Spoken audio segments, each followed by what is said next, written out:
कारण आणि पांडुरंग विठ्ठल हे दोन्ही फार आवडीचे विषय आहेत आणि आपण आता निवडणुकीच्या अगदी तोंडावरती आहोत तरी आपल्याला माहिती नाही की आपल्याला कोण आपले मुख्यमंत्री असणार आहेत किंवा काय सगळ्या गोष्टी हे आहेत. तर यावेळेस जरा वेगळा विचार केलाय आणि हे लिहिण्याचा प्रयत्न केलाय. बरं, ह्याच्यामध्ये एक संदर्भ असा देतो की हरिपाठामध्ये ओळ आहे बघा, ज्ञानेश्वर माऊलींनी लिहिली की बुद्धीचे वैभव अन्य नाही दुजे, येता केशवराजे सकळ सिद्धी. त्यांनी बुद्धीला वैभव म्हणलंय. तर हे रेफरन्स लाईल म्हणून सांगून ठेवतो. आणि यावेळेस पांडुरंगाकडे जरा वेगळी विनंती की सगळी गावं तुझीच आहेत, तू अर्ज भरून पाहावं. सगळी गावं तुझीच आहेत, तू अर्ज भरून पाहावं. मला वाटतं पांडुरंगा तू यंदा निवडणुकीला उभं राहावं. मग न पावसातल्या सभान प्रचाराचा घाम आपण पाहिल्यात. मग न पावसातल्या सभान प्रचाराचा घाम तुझे स्टार प्रचारक देवा ज्ञानबा तुकाराम. प्रचाराच्या जाहिरातीत यांच्या ओव्या कानी पडतील, बॅनर बघून वीट येण्यापेक्षा हात जोडले जातील. सगळं सुखाचं होईल देवा, विपरीत काही घडणार नाही. सगळं सुखाचं होईल देवा, विपरीत काही घडणार नाही. आणि तू सगळ्यांचा असल्यामुळे एकही मत जात पाहून पडणार नाही. तुझा कोणी विरोधक नसल्यानं सगळ्यांना बरंच वाटल. पांडुरंगा अजून तरी तुझा कोणी विरोधक नसल्यानं सगळ्यांना बरंच वाटल. आणि मुख्यमंत्री पदाचा चेहरा कोण हे कोणही लवकर सुटल. पहिली टर्म असली तरी देवा बिनविरोध येशील. पांडुरंगाला टेन्शन असेल ना की आपलं डिपॉझिट जप्त होईल की काय, वाटू शकतं ना देवाला.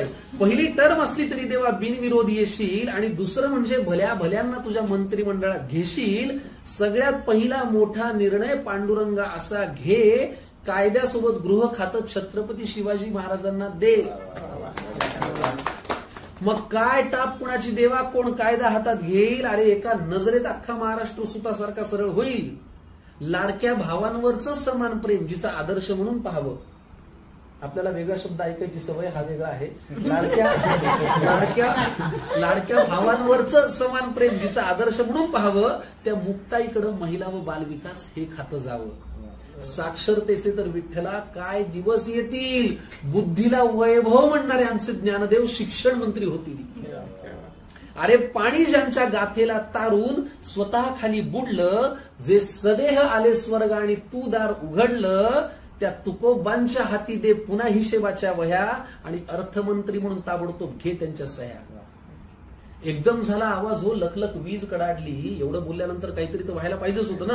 एकदम झाला आवाज हो, लखलख वीज कडाडली. विटेवरची सावळी माऊली माझ्यावरती चिडली.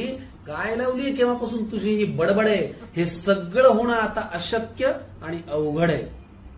या थोरांना मंत्री करून मला सीएम करतोस हो रे. पांडुरंगाने विचारलं की या थोरांना मंत्री करून मला सीएम करतोस हो रे. राजकारणात यांच्या नावाचा होतो तेवढा वापर पुरे. राष्ट्राच्या भल्यासाठी बोलतोयस म्हणून केव्हाचा ऐकतोय. देव आहे म्हणून ऐकतोय मी. राष्ट्राच्या भल्यासाठी बोलतोयस म्हणून केव्हाचा ऐकतोय. पण ऐक आता एक उपाय मी मन लावून सांगतोय. माऊलीच्या रूपातला विठ्ठल बापासारखा वागला. जबाबदारीनं राष्ट्रासाठी पुढे बोलू लागला. मला म्हणाला गाथा ज्ञानेश्वरी शिवचरित्र तुम्ही कोणी वाचता.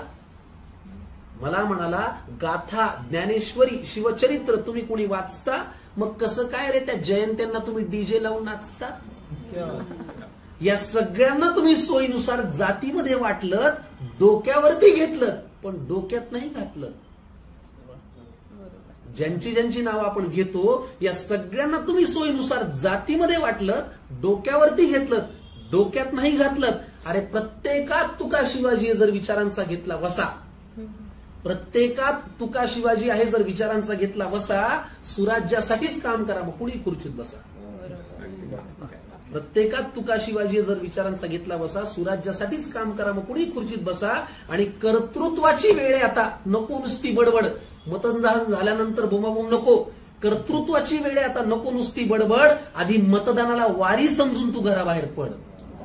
आम्ही सगळे पाठीशी आहोत, तुम्ही खुशाल राहा. पांडुरंग म्हणाला शेवटी आम्ही सगळे पाठीशी आहोत, तुम्ही खुशाल राहा. समोर महाराष्ट्र उभा आहे त्याच्यात पांडुरंग पहा. समोर महाराष्ट्र उभा आहे त्याच्यात पांडुरंग पहा.